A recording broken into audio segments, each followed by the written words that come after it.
નમસ્તે વિદ્યાર્થી મિત્રો, આજે આપણે એક નવા જ ટૉપિક ઉપર આપણે વિડીયો લઈને આવ્યા છીએ, જે છે ધોરણ 10ની બોર્ડની પરીક્ષા માટે તૈયારી જીતની.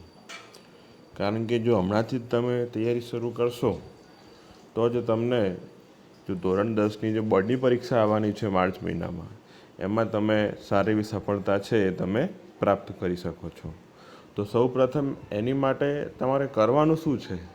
તો સૌપ્રથમ તમારે એની માટે એક ટાઈમ ટેબલ તમારે બનાવી લેવાનું છે અને ટાઈમ ટેબલ પ્રમાણે તમારે તૈયારી કરવાની છે. અચ્છા, હવે આ ટાઈમ ટેબલ એવું ન હોવું જોઈએ કે એક દિવસ તમે 8 થી 9 કલાક વાંચો છો અને બીજા દિવસે તમે 1 કે 2 કલાક તમે વાંચો છો. એવું બધું શરૂઆતમાં તમે 3 થી 4 કલાક વાંચવાની ટેવ પાડો. એના પછી એમાં ધીરે ધીરે તમે વધારો કરો. આ પણ તમે કરી શકો છો. અને દરેક વિષયને તમારે પૂરતો સમય છે એ આપવાનો છે. સવારે ધારો કે સવારનો સમય હોય તો તમે ગણિતની તૈયારી કરી શકો છો. શરૂઆતના જે સવારના 2 કલાક છે એ ગણિતની તૈયારી કરો.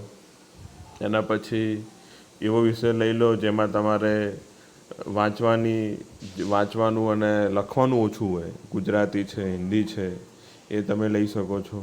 ફરી સાંજનો સમય આવે તો ફરી પાછું વિષય ચેન્જ કરી દો. વિજ્ઞાન અને સમાજ પર તમે વધુ ધ્યાન આપો. અને ગણિત જેવા વિષય છે, ગણિત છે, વિજ્ઞાન છે, સમાજ છે, એમાં તમે લખીને તૈયારી કરો. અને ખાસ કરીને સમાજની અંદર તમે એવું હોય તો તમે તમારી એક નોટ બનાવો અને આ નોટમાં તમે વિવિધ મુદ્દાઓ છે એ નોટ ડાઉન કરો, જેથી પરીક્ષામાં છેલ્લે તમારે આ મુદ્દાઓ ખાલી વાંચવાના રહેશે. સમાજ છે, પછી વિજ્ઞાન છે, એની અંદર તમારે નોટ બનાવવી ખૂબ જરૂરી છે. કારણ કે જ્યારે બોર્ડના પરીક્ષા નજીક આવશે ત્યારે તમારા માટે આખી બુક વાંચવી છે એ એટલું શક્ય નહીં હોય. પણ જો તમે તમારી નોટ બનાવી હશે તેમાં તમે ફટાફટ એક નજર છે એ ત્યાં મારી શકશો.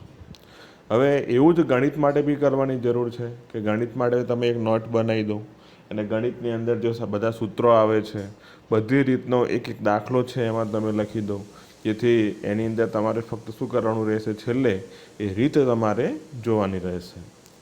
અને એવું જ તમે હિન્દી વ્યાકરણ, ગણિત વ્યાકરણ, અંગ્રેજી વ્યાકરણ માટે કરી શકો છો. કારણ કે વ્યાકરણની નોટ બનાવેલી હોય તેમાં તમે બહુ જ ઝડપી છે એ રિવિઝન કરી શકો છો. અને વ્યાકરણમાં અંગ્રેજી વ્યાકરણની અંદર એક નાની નોટ બનાવી દો, ગણિત વ્યાકરણની બી નોટ ગુજરાતી વ્યાકરણની બી નોટ બનાવી દો, હિન્દી વ્યાકરણની પણ એક નોટ બનાવી દો, જેથી તમે છેલ્લા સમયમાં બહુ ઝડપથી એનું રિવિઝન છે કરી શકો છો.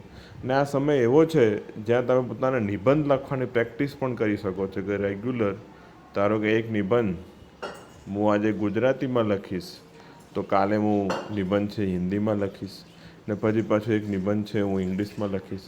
ને અઠવાડિયામાં એકવાર નિબંધ લખવાની ટેવ પાડો, વિચાર વિસ્તાર છે એ લખવાની ટેવ પાડો, જેથી પરીક્ષામાં તમે સરળતાથી કોઈ પણ મુદ્દો આપેલો હોય એમાં તમે સારી રીતે વિસ્તારપૂર્વક વર્ણન તમે છે એ જગ્યાએ કરી શકશો.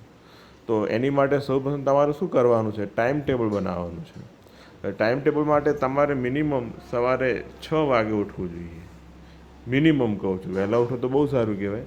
6 વાગે છે એ તમારે ઉઠવું જોઈએ અને 7 વાગ્યા પછી તમારે તમારી તૈયારી છે એ શરૂ કરી દેવી જોઈએ. 7 વાગ્યાથી તમારી તૈયારી છે 10 થી 11 વાગ્યા સુધી હોવી જોઈએ. 3 કલાક તમારે વાંચવું જોઈએ. ફરી પાછો અડધો કલાકનો તમે બ્રેક લઈ શકો છો અને 11 થી 12 છે એક નાનો ટૉપિક છે તમે પ્રિપેર કરી શકો છો. એના પછી જમવા માટે બ્રેક લઈ લો ને એવું હોય તો બપોરે બી 2 કલાક છે આરામ કરો, ગરમી બહુ પડે છે એના કારણે. અને ફરી પાછું સાંજે તમે 4 થી 5 વાગે એક બીજો સેશન લઈ લો અને એ સેશન તમારો ચાલશે 8 થી 9 વાગ્યા સુધી.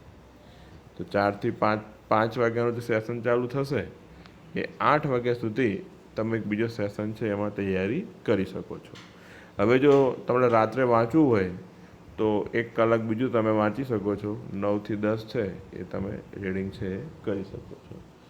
પછી તમારે સીધું સૂઈ જવાનું, કારણ કે સવારે પાછું વહેલું બી ઉઠવાનું હોય. તો આ રીતે 3 સેશનમાં છે તમે તમારી તૈયારી કરી શકો છો. ઘણાને અનુકૂળ હોય તો 4 સેશન બી કરી શકે છે, 2 સેશન બી કરી શકે છે. તો પોતાની અનુકૂળતા મુજબ છે એ તમારે તમારું ટાઈમ ટેબલ છે એ તૈયાર કરવાનું રહેશે. કારણ કે ટાઈમ ટેબલ હશે તો જ તમે એના મુજબ તૈયારી કરી શકશો. જો ટાઈમ ટેબલ જ નહીં હોય તો તમને ખબર જ નહીં પડે કે તમે કેટલા કલાક છે એ તૈયારી કરો છો. એટલે તમે નોટ ડાઉન કરો કે સપોઝ મેં ટાઈમ ટેબલ બનાવ્યું છે તો આજના દિવસ મેં ટાઈમ ટેબલ પ્રમાણે કેટલી તૈયારી કરી. તો 1 કલાક કરી, 2 કલાક કરી અને છેક સુધી તમારે ટાઈમ ટેબલને વળગી રહેવાનું. અને દિવસમાં મિનિમમ 5 થી 6 કલાકનું તમારે રીડિંગ છે એ થવું જ જોઈએ. 5 થી 6 કલાકનું રીડિંગ છે એ મિનિમમ થવું જોઈએ. એનાથી વધારે હોય તો વાંધો નહીં, પણ 5 થી 6 કલાકનું રીડિંગ છે એ તમારે મિનિમમ થવું જોઈએ. તો આ હતી આપણી બોર્ડની પરીક્ષા માટે તૈયારી જીતની. આગળ પણ તમને પ્લાનિંગ સમજાવશું કે કઈ રીતે તમે બોર્ડની પરીક્ષા માટે પોતાની તૈયારી છે એ શરૂ કરી શકો છો. અને આ સમય છે એ સૌથી શ્રેષ્ઠ સમય છે કે હવે વેકેશન છે એ પૂરું થવા ઉપર છે. તો 1 જૂનથી તમે તમારી તૈયારી છે એ શરૂ કરી શકો છો. અને 9મામાં કેટલા ગમે તેટલા ટકા આવ્યા હોય એનાથી કોઈ ફરક પડતો નથી.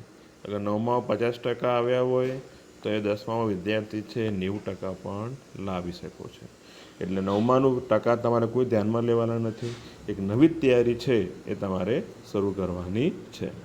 તો આ તો વિડીયો બોર્ડની પરીક્ષાના ટાઈમ ટેબલ માટે વધુને વધુ શેર કરો એવી મારી તમને વિનંતી છે.